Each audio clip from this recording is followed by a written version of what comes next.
I was already in my wedding dress when the screaming started. Not the kind of screaming you expect on a wedding morning. Not joy, not excitement. This was panic.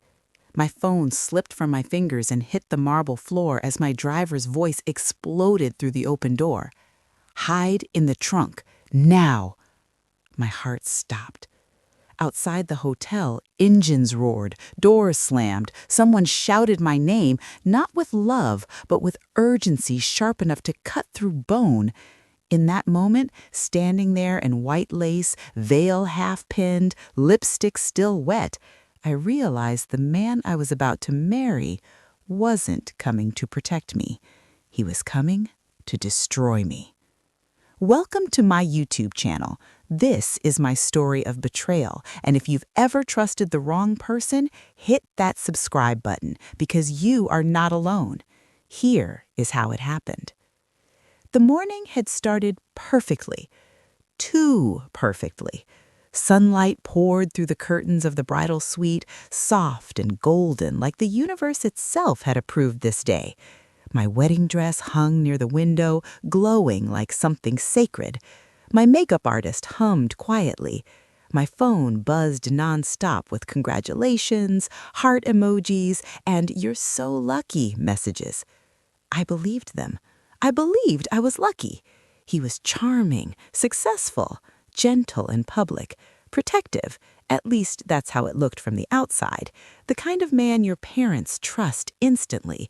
The kind your friends say, "Don't mess this up." And I didn't. I gave him everything. My trust, my future, my silence. I didn't know yet that silence was exactly what he needed. There was one strange thing, though. He didn't text me that morning. No "good morning, beautiful," no "I can't wait to see you walk down the aisle," just nothing. I told myself he was nervous. Men get weird on wedding days, right? But my driver, Ahmed, noticed it too.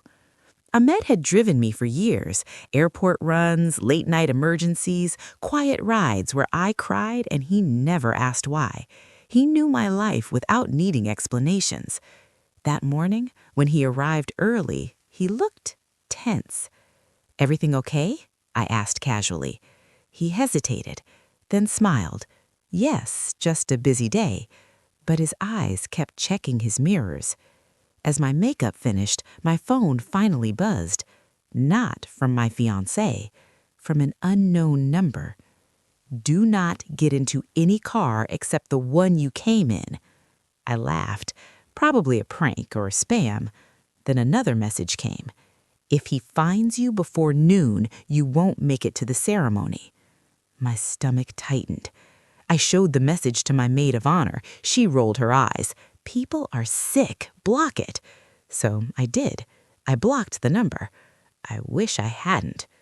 When it was time to leave, the hotel hallway felt colder than before. The air smelled like expensive perfume and something metallic, like rain before a storm. Ahmed opened my car door but didn't move to start the engine. Instead, he locked the doors. That's when he turned around, his voice shaking. "Miss, I need you to listen to me very carefully." I laughed nervously. "Ahmed, you're scaring me." He swallowed hard. "Your fiancé isn't at the venue." My smile froze. "What do you mean?" "He never arrived." A pause. "And I was followed here." My chest tightened. "Followed by who?" He looked at me in the mirror. His eyes weren't panicked. They were afraid. "I don't know, but they're not here to celebrate." Before I could respond, shouting erupted outside. My name. Again. This time, closer. My phone lit up. Another unknown number. "You should have stayed obedient." My blood turned to ice. Ahmed slammed a gear in reverse, then stopped. "They're blocking the exit," he whispered. That's when the banging started. On the car, on the windows. A familiar voice shouted my name. The voice I loved. The voice I trusted. The voice I was about to marry. But there was no warmth in it now. Only command. I was reading comments on my YouTube videos the other day, and I realized I wasn't the only one. People who thought love would protect them, people who didn't see the danger until it was already screaming their name. Ahmed didn't hesitate anymore. He jumped out, opened my door, and whispered the words that changed my life forever. "Hide in the trunk." I stared at him. "Are you insane?" He grabbed my hands. "Please, trust me, not him." Another bang hit the car. Harder, closer. My wedding veil slipped from my head as I climbed out, my dress catching on the seat, tearing slightly. White fabric ripped like paper. I heard footsteps. I smelled his cologne, and then the trunk opened. Dark, silent, small. I climbed in, curled up, dress crushed, heart pounding so loud I was sure they could hear it. The trunk slammed shut. Total darkness. Through the metal, I heard voices, arguing, my name spoken like a possession.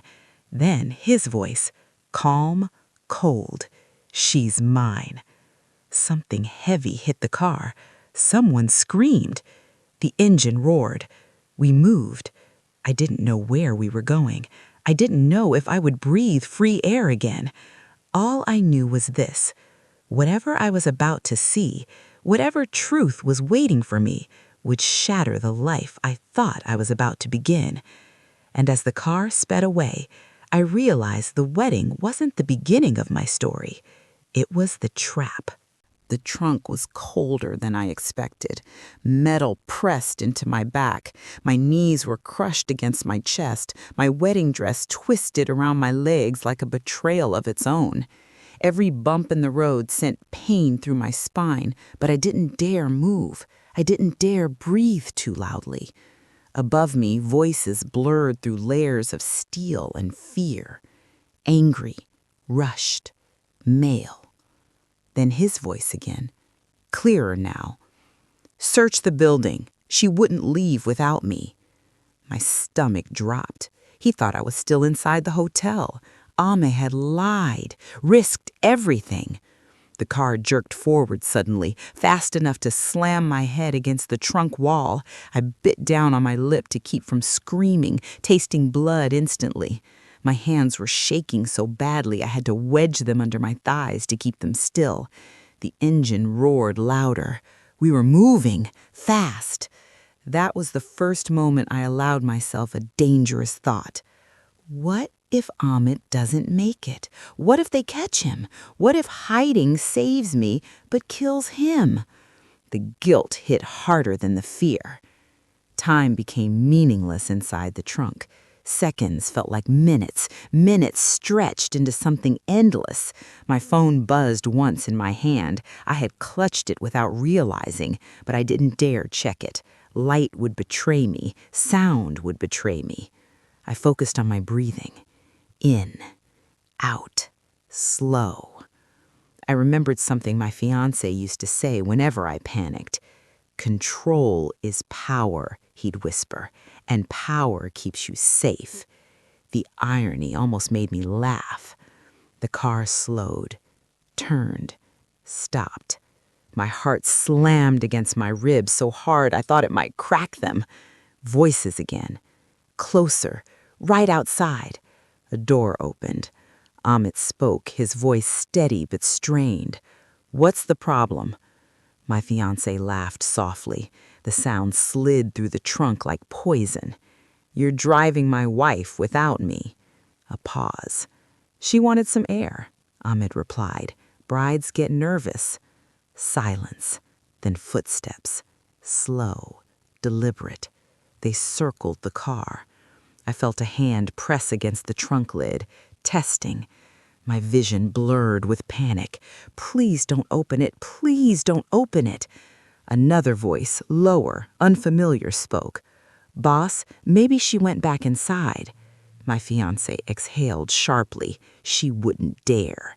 The trunk creaked slightly as his weight leaned against it. I stopped breathing. This was it. This was where it ended. Then sirens, distant but unmistakable. Police. Everything exploded at once. "Move!" someone shouted. Doors slammed, feet ran. The pressure lifted from the trunk. The engine started. We accelerated so violently my body slammed backward, my shoulders screaming in pain. But I didn't care. We were moving again, away, alive. I don't know how long it took before Ahmed finally stopped. When the trunk opened, light stabbed my eyes so sharply I cried out. Fresh air rushed into my lungs, burning like fire. I tried to sit up, but my legs refused to cooperate. My body was shaking uncontrollably, teeth chattering, hands numb. Ahmed was there instantly. He knelt, holding my face gently, his own eyes red. "Miss, you're safe, you're safe."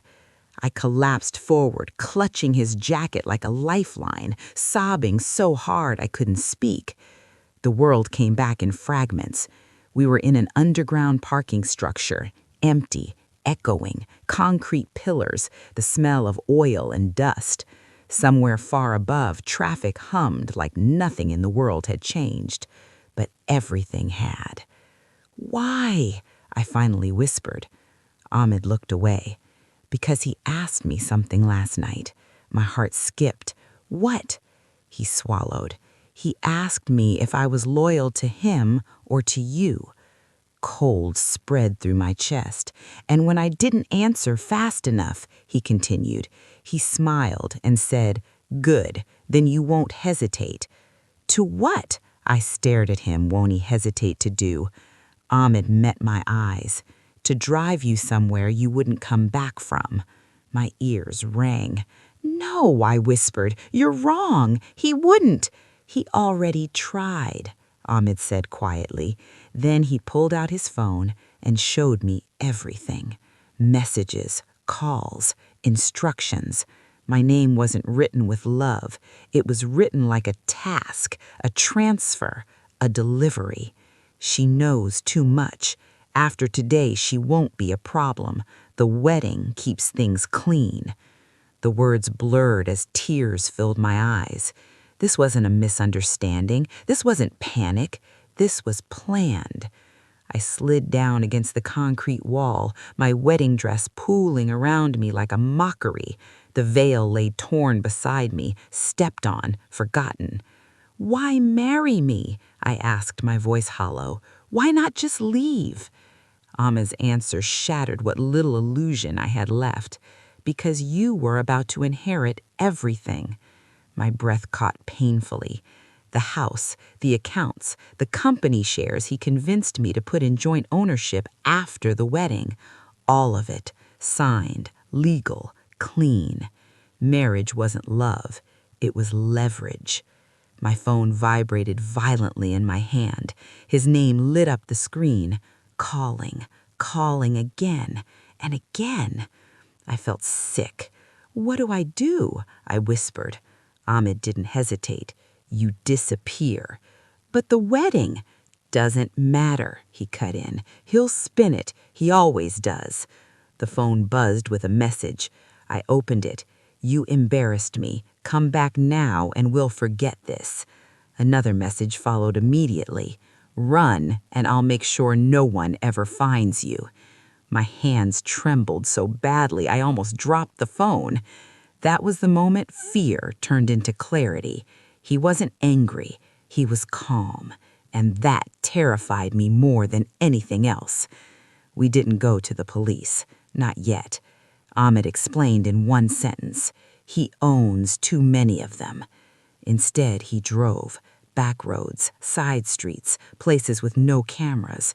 Every time a car followed too closely, my heart raced. Every red light felt like a death sentence. I kept checking mirrors, expecting to see his face behind us. But what haunted me more was memory. Every sweet moment, every promise, every time he told me I'll take care of everything. He meant it, just not the way I thought. We stopped at a small, anonymous house outside the city. One floor, faded paint, no neighbors watching. Ahmed handed me a hoodie and sunglasses.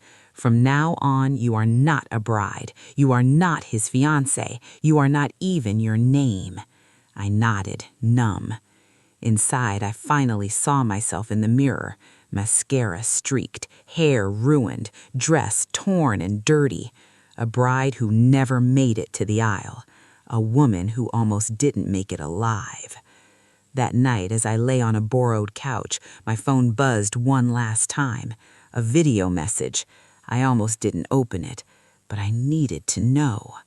It was him, standing at the altar, smiling, guests murmuring behind him. He looked straight into the camera and said softly, "Wherever you are, you still belong to me."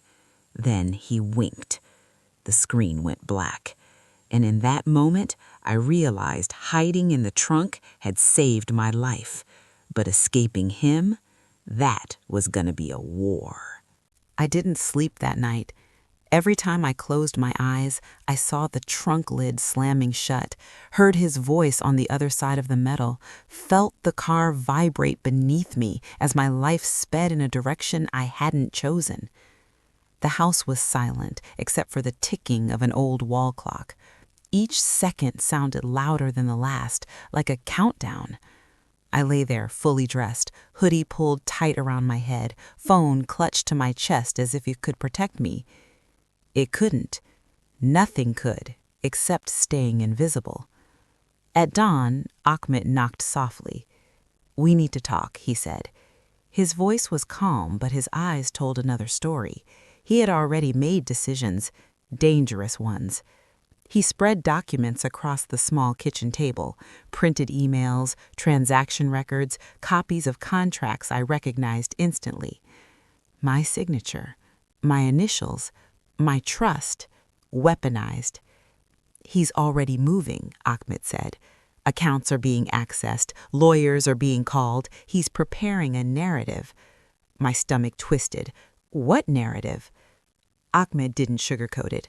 That you panicked, that you were unstable, that you ran away before the wedding because you're not well. The word unstable echoed like a slap.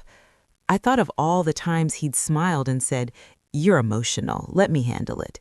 He'd been laying the groundwork for years.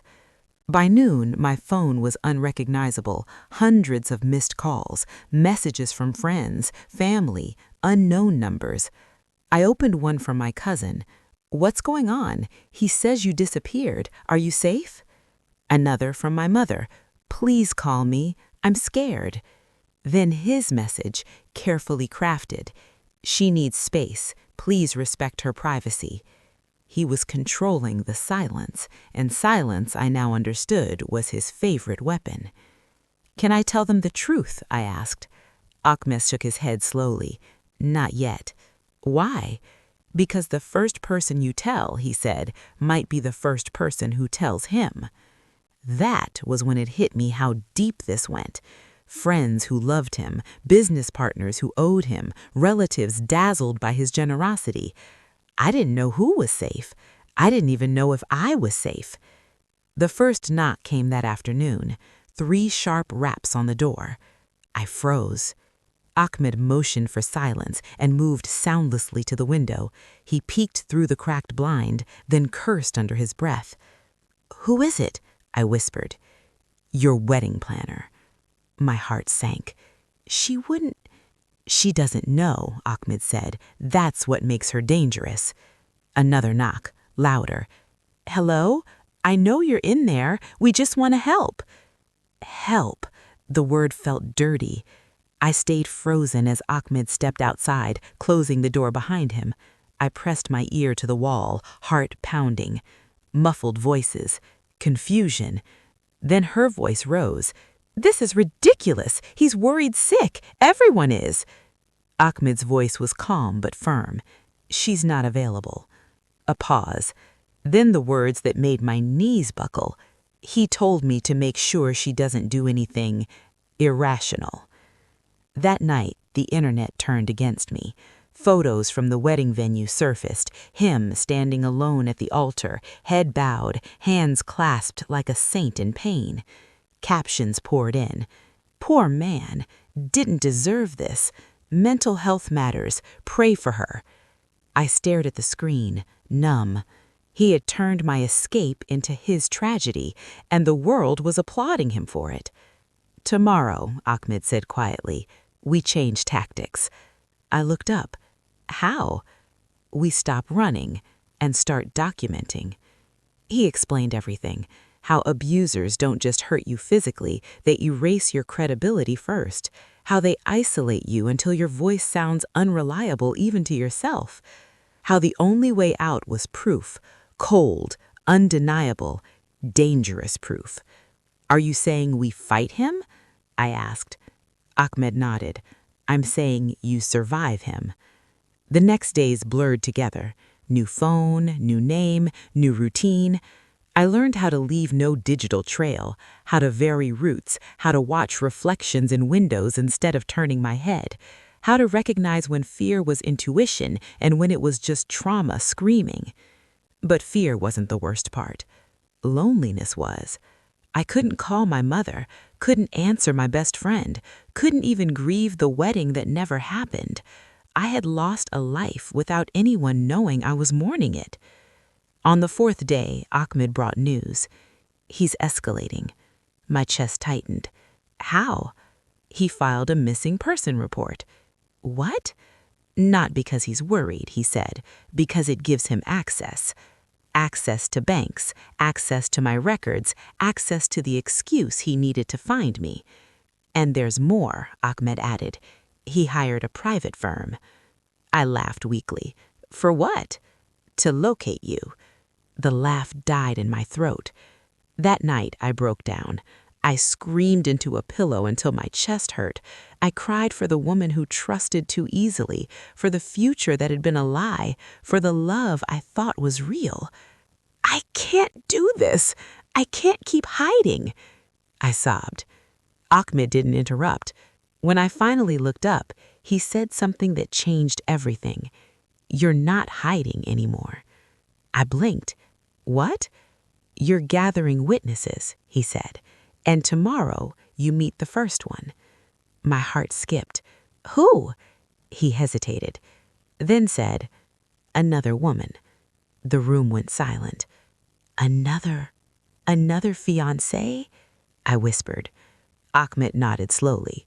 "She didn't make it to the wedding, but she didn't disappear either." Hope flared painfully in my chest. "Why didn't she warn me?" "She tried, but he buried her story." The next day, we drove for hours. Rural roads, empty stretches of land, a place far from cameras and noise.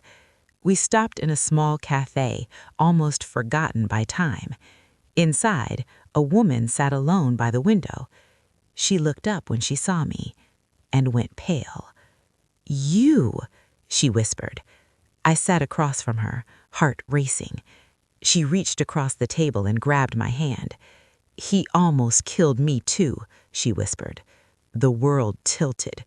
She told me everything. The charm, the control, the threats disguised as love. And then she said the sentence that shattered the last illusion I had left. "You weren't the first," she whispered, "and you won't be the last, unless you stop him." My phone buzzed violently on the table, an unknown number. A single message appeared on the screen. "I know you're not alone anymore." I looked up at Ahmed, at the woman across from me, and finally understood. He wasn't chasing me anymore. He was watching me. The cafe suddenly felt too small, too quiet. Every clink of a cup sounded like a signal. Every creak of the wooden floor felt like someone stepping closer. I turned my phone face down, as if that could erase the message that was already burned into my mind. "I know you're not alone anymore." The woman across from me, her name was Lena, slowly released my hand. "He always knows," she said softly. "That's how he keeps you afraid, not by chasing, but by reminding you that he can." My throat tightened. "How did you get away?" Lena looked out the window, watching a truck crawl past the cafe like it had all the time in the world. "I didn't. I survived." She told her story in fragments, like someone carefully removing glass from a wound. He'd met her the same way. Same charm, same intensity, same rush into commitment. He calls it fate, so you won't question speed. Within months, he was managing her finances to help, choosing her clothes because people judge, deciding who she spoke to because they didn't respect her. And when I tried to leave, she whispered, he laughed. I knew that laugh. Cold, amused, certain. He said, you don't leave me, you disappear. My hands started shaking. He planned to kill you? I asked. Lena nodded once. In a way that would look like an accident or a breakdown. My stomach turned. That's why weddings are important to him, she continued. Marriage cleans things up, legally, socially. No one questions a grieving husband. The cafe lights flickered briefly. My chest felt tight, like the air itself had thickened. And the others? I asked. Lena hesitated. I don't know how many. I only know I wasn't the first, and you're not the second. Outside, Ahmed paced near the car, phone pressed to his ear, speaking in short, controlled sentences. When he came back in, his expression confirmed what my body already felt. We can't stay here. He's testing proximity. Testing? I asked. Seeing how close he can get without touching you, it's psychological warfare.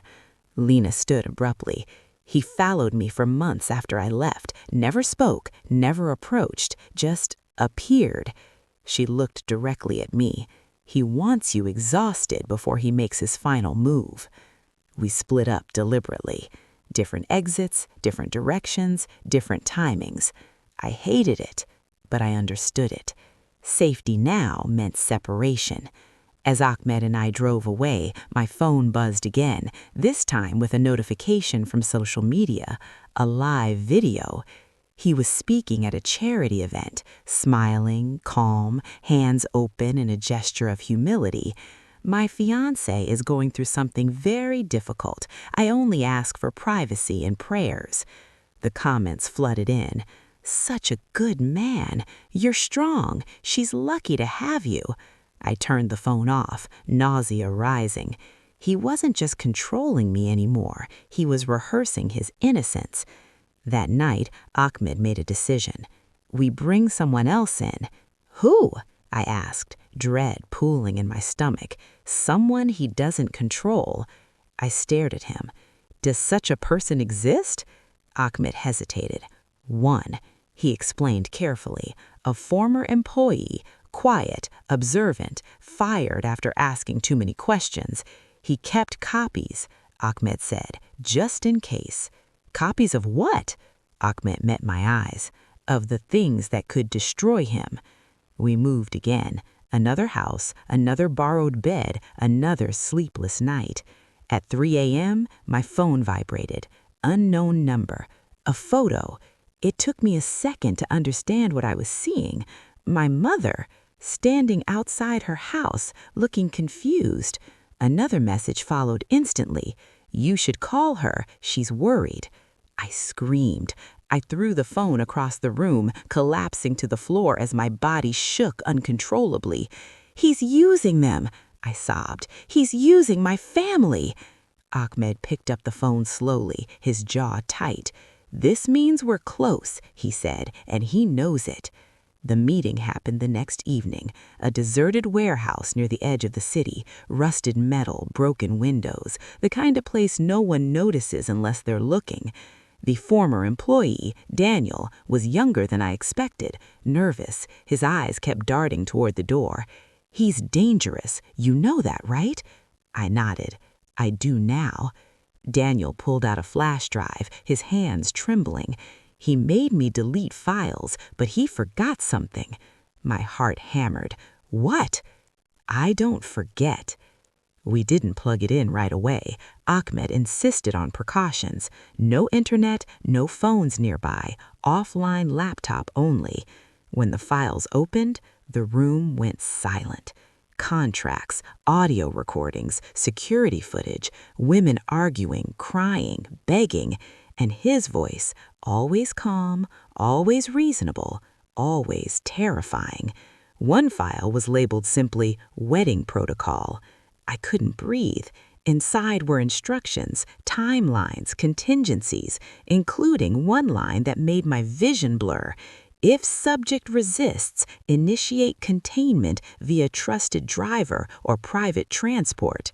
I felt my legs give out. Ahmed caught me before I hit the floor. "This is enough," I whispered. "To expose him?"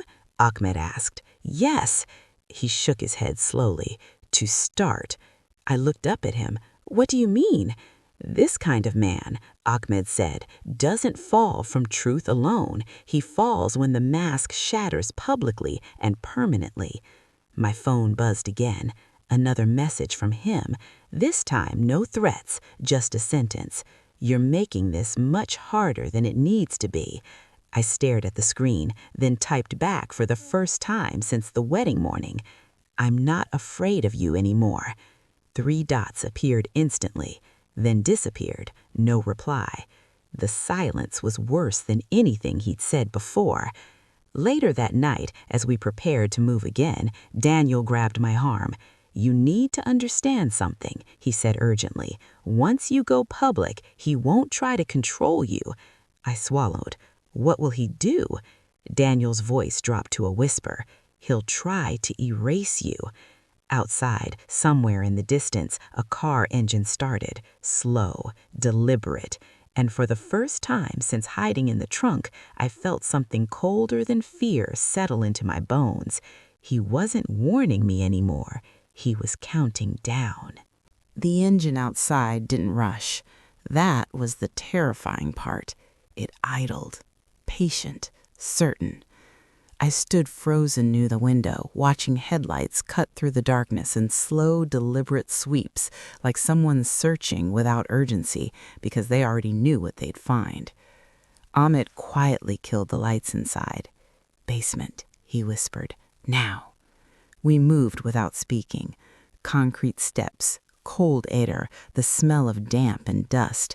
Every sound felt amplified, my breathing, my heartbeat, the soft brush of fabric against skin.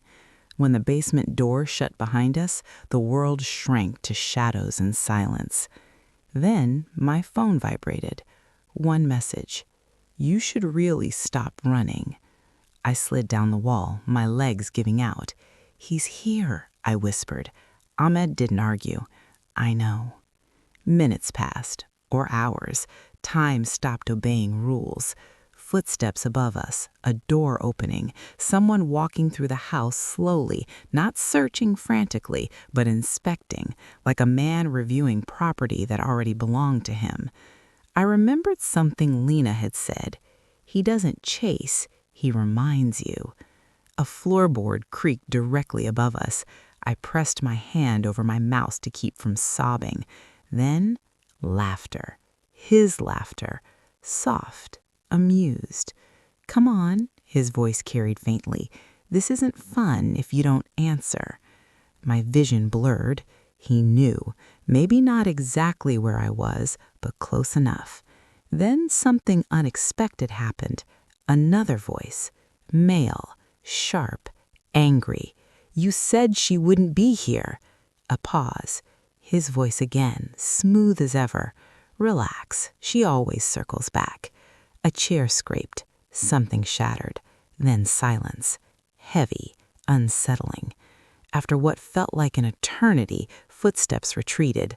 A door slammed, an engine started, and finally, nothing. We waited another full hour before moving. Ahmed checked every room, every corner, every exit. Only when he was certain did he let me come upstairs. The house looked violated. Drawers open, cushions sliced, photos face down. He hadn't taken anything. He never needed to. He just wanted me to see. That night, Ahmed made the call we'd been avoiding. "It's time," he said. "To do what?" I asked, though I already knew. "To burn l'illusion." The plan wasn't loud, it was precise. We didn't go to the media, not yet. We didn't post anything online. We didn't accuse. Instead, we leaked.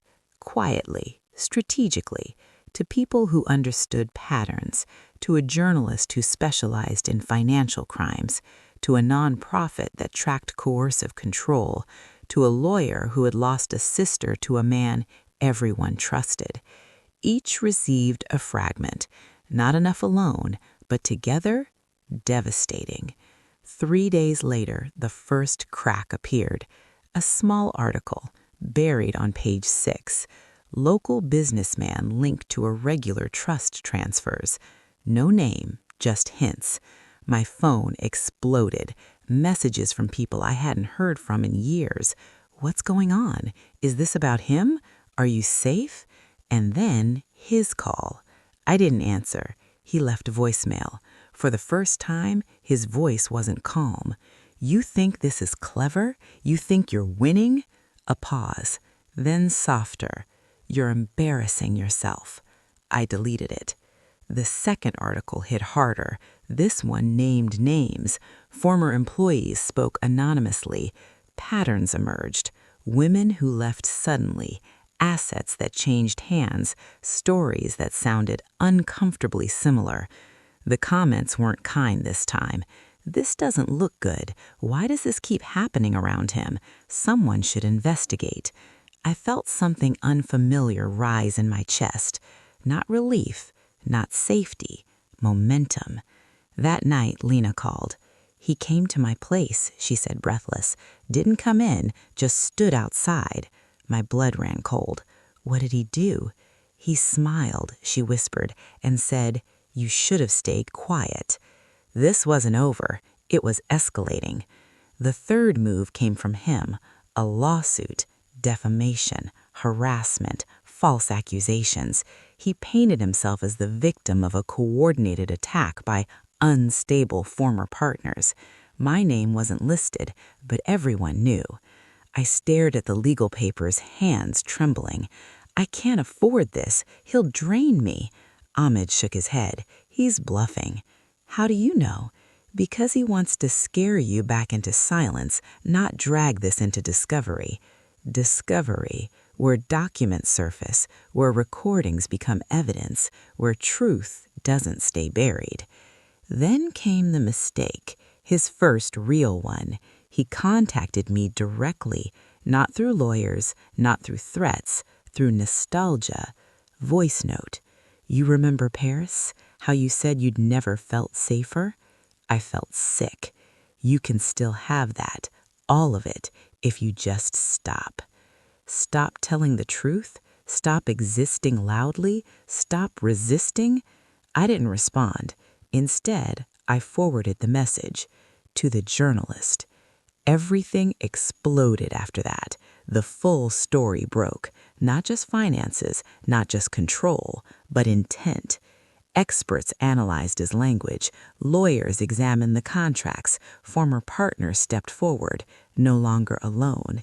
And then, the video, the one from Daniel's files, audio layered over security footage, his voice saying the words no one could excuse. She won't leave. She'll disappear. The world went quiet, then loud. Sponsors pulled out, boards suspended him, friends went silent. The man who had stood at the altar smiling was suddenly nowhere to be found. But I knew better than to believe disappearance meant defeat. Men like him don't vanish, they wait. The final message came at dawn, a number I didn't recognize. No threats, no charm, just one sentence. You took something from me. I stared at the screen, heart pounding. For the first time, I typed back without fear. No, I took myself back. The dots appeared, paused, then vanished. Outside, sirens wailed in the distance, closer than before, and as the sun rose, I understood something chilling. This wasn't the end of the story. It was the moment right before impact. The sirens didn't stop. They multiplied. At first, they were distant, background noise in a city that never truly sleeps. Then they grew louder, overlapping, bouncing off buildings, turning the air sharp and electric. I stood at the window, heart hammering, watching flashes of red and blue cut through the early morning fog. "They're not for you," Ahmed said quietly behind me. I didn't turn around. "How do you know?" "Because if they were," he replied, "they wouldn't warn you with sound." That should have comforted me. It didn't. By noon, his face was everywhere, not smiling anymore, not saintly. News anchors spoke his name carefully, like it might bite back. Words like investigation, allegations, pattern of behavior filled the air.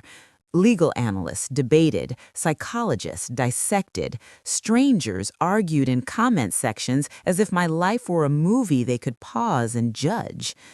I sat on the floor, back against the couch, knees pulled to my chest, watching the world finally see what I had barely survived. And still, fear didn't leave, because exposure doesn't stop predators, it corners them. "He hasn't been arrested," I said, scrolling. "Not yet," Ahmed replied. "He's lawyered up, hiding behind process." My phone buzzed again. This time, not him, my mother. I stared at her name for a long time. "I should answer," I whispered. Ahmed nodded. "You should." My hand shook as I pressed accept. She cried before I could say hello. "Where are you?" she sobbed. "Are you alive?" "I'm alive," I said, voice breaking. "I'm so sorry I didn't call." "They told me you ran away," she said. "They said you were sick." I closed my eyes. "He said that," I corrected gently, "not they." Silence. Then, "Is it true?" she asked. "What they're saying about him?" I swallowed. "It's worse." She didn't ask for details. She didn't doubt me. She just said, "Come home." For the first time in weeks, I felt something loosen inside my chest. But going home meant risk. Ahmed laid it out plainly. "He knows your family, your habits, your history. Home is predictable." "And hiding forever isn't living," I replied. He studied me for a long moment, then nodded. "Then we do it carefully." That night, we planned like people preparing for a storm they couldn't outrun. Routes, backups, signals. I memorized numbers instead of storing them. I learned how to spot a tail. I learned that safety wasn't a place. It was a series of choices made faster than fear. The first sign he was cracking came from an unexpected place. One of his oldest friends went on record, not accusing, not condemning, just saying 4 words that echoed louder than any headline. "I believe the women." The comment sections erupted. Something shifted. The illusion, the one he'd built for years, started collapsing inward. But men like him don't crumble quietly. They lash out. The threat didn't come from him directly. It came from someone else. A message from an unfamiliar account. "You think you won. He has nothing left to lose." I showed Ahmed. He went still. "That's not him." "What do you mean?" "He would never admit loss," Ahmed said. "This is someone acting for him." A proxy. My skin crawled. 2 nights later, as we prepared to leave the safe house, the power went out. Instant darkness. "No," Ahmed muttered, "that's not random." My heart slammed against my ribs. Then, movement. Outside. Shadows where there shouldn't be any. Ahmed grabbed my arm. "Basement, now." "Not again," the thought screamed in my head as we moved. But this time I wasn't frozen. This time fear sharpened me instead of paralyzing me. We reached the basement just as glass shattered upstairs. Footsteps. Multiple. My pulse roared in my ears. "This is it," I whispered. Ahmed didn't answer. He was listening, waiting, calculating. Then he pressed something into my hand. A small panic button, silent, direct line. "If I say run, you run. Do not look back," he said. My throat tightened. "And you?" He met my eyes. "I'll slow them down." "No," I whispered. He didn't argue. Voices echoed above us. Not his. Younger, rougher, nervous. "Check the back. Boss said she'd be here." Boss. The word made my blood run cold. They weren't here to talk. They were here to finish something. A door slammed. Someone laughed. I felt the old terror rise, but this time something else rose with it. Anger, white-hot and steady. Ahmed moved first. A sudden crash upstairs, a shout, confusion. "Run," he said. I didn't think. I ran. Up the stairs, through the kitchen, out the back door into the night air that burned my lungs. I didn't scream, I didn't stop, I didn't look back. I pressed the panic button. Once, twice, 3 times and kept running. I hid in the darkness behind a neighbor's shed, shaking so violently my teeth clacked. Sirens grew in the distance, real ones this time. I could hear shouting now, angry, panicked, someone running the wrong direction. Then, silence. Minutes later, Ahmed's voice crackled through my phone. "Stay where you are. It's over." I collapsed into the dirt, sobbing. They never officially linked it to him. Men like him don't leave fingerprints. But 2 of the intruders were arrested. 1 talked. Not enough to name him, but enough to change everything. Restraining orders were issued, assets were frozen, travel restrictions imposed. The net tightened. When I finally went home, weeks later, it wasn't triumphant. It was quiet. My mother hugged me like she was afraid I'd disappear again. My father didn't ask questions. He just stood closer than usual, like a shield. That night, in my childhood bedroom, I slept for 12 straight hours. No nightmares, just darkness. The trial didn't happen right away. Powerful men stretch time. But the waiting felt different now. I wasn't hiding. I was preparing. I met with lawyers, advocates, other women who had been silenced for years. We didn't whisper anymore. We documented, we organized, we waited. The last message I ever received from him came a month later. Unknown number, 1 sentence. "This ends when you stop talking." I stared at it for a long time. Then I did something I'd never done before.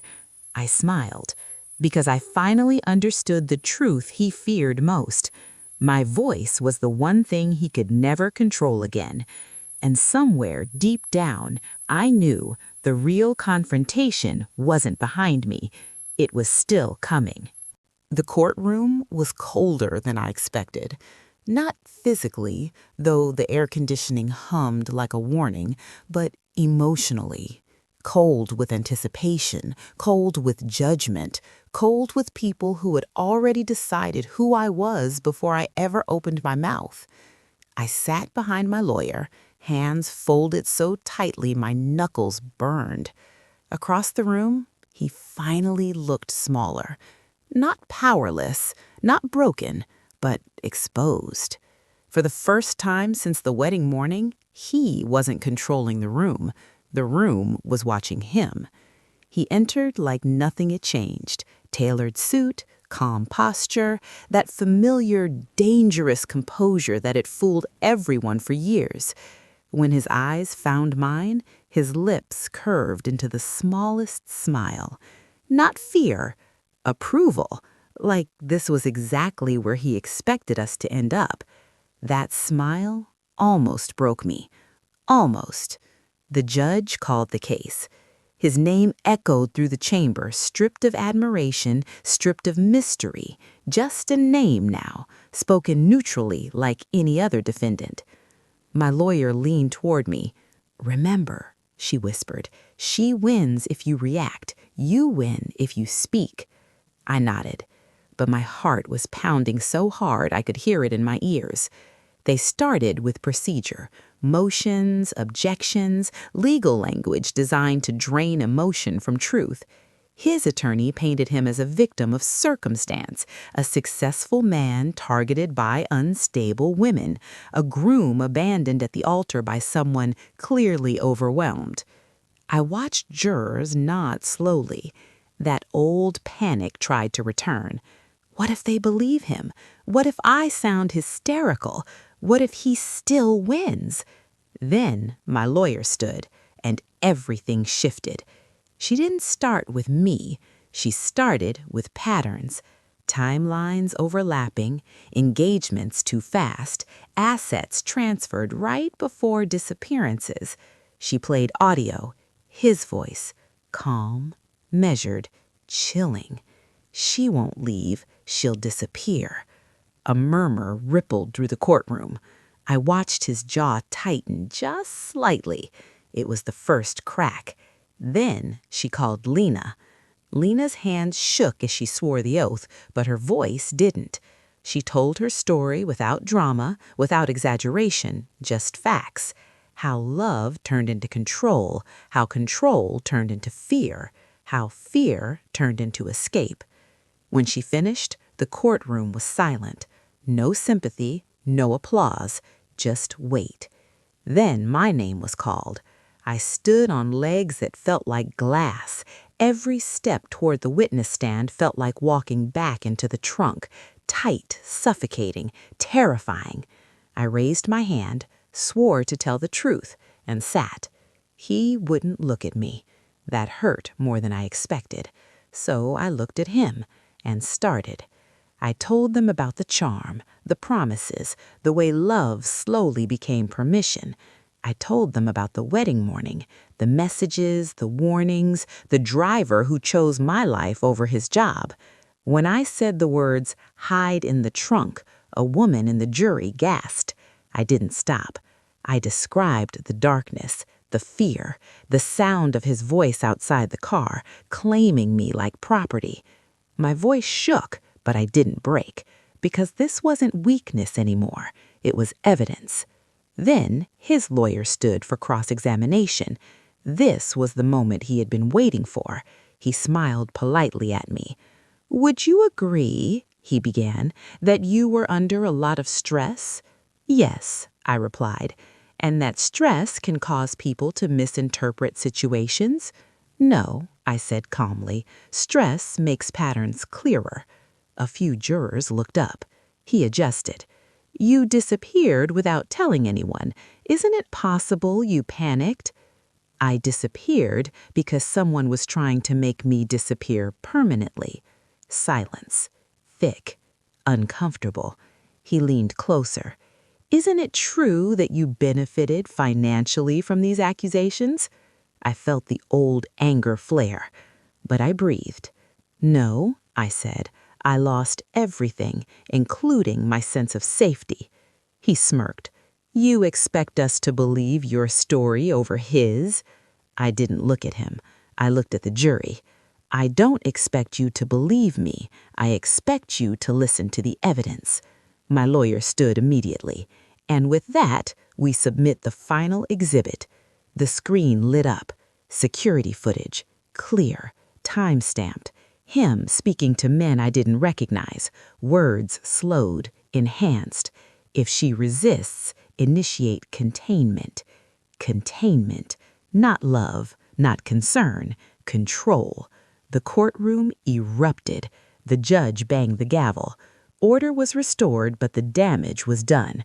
For the first time, he reacted. Not with charm, not with calm, with rage. "Context," he shouted. "You're twisting context." The judge warned him. He didn't care, because the mask was slipping, and everyone could see it. The verdict didn't come that day. High-stakes cases never end cleanly, but something more important happened. He lost control of the narrative. Sponsors withdrew publicly. Friends testified reluctantly. Former employees came forward. Each voice added weight. Each story echoed mine. Outside the courthouse, cameras waited. I hesitated. This was the moment that would define everything after. "Say something," a reporter called. I stepped forward and spoke, not as a victim, but as a survivor. "I was told to be quiet because silence kept me safe, but silence almost killed me." Flashes exploded. I didn't flinch. "I'm not here for revenge. I'm here so the next woman hears the warning before she's told to hide." That night, alone for the first time in months, I checked my phone. One message, unknown number. "You think this is over?" I stared at it, then typed back the final words he would ever receive from me. "No, This is where it ends. I blocked the number, and for the first time since the wedding morning, I slept without fear, because I knew, no matter the verdict, no matter the outcome, he had lost the only thing that ever truly gave him power, my silence. The verdict came on a quiet morning. No sirens, no crowds, no drama. Just a phone call. I stood in my kitchen, sunlight spilling across the floor, a cup of coffee going cold in my hand as my lawyer spoke. Her voice was steady, professional, but I heard the relief underneath it. Guilty, on multiple counts. Abuse of power, coercive control, conspiracy. Not everything, not every charge, but enough. Enough to stop him, enough to make sure no woman would ever again hear his voice telling her she belonged to him. When the call ended, I didn't scream, I didn't cry. I sat down on the floor and let the silence settle. Real silence, the kind that doesn't threaten, the kind that finally feels like peace. He was taken away without looking at me. No smile, no message, no final attempt to reclaim control.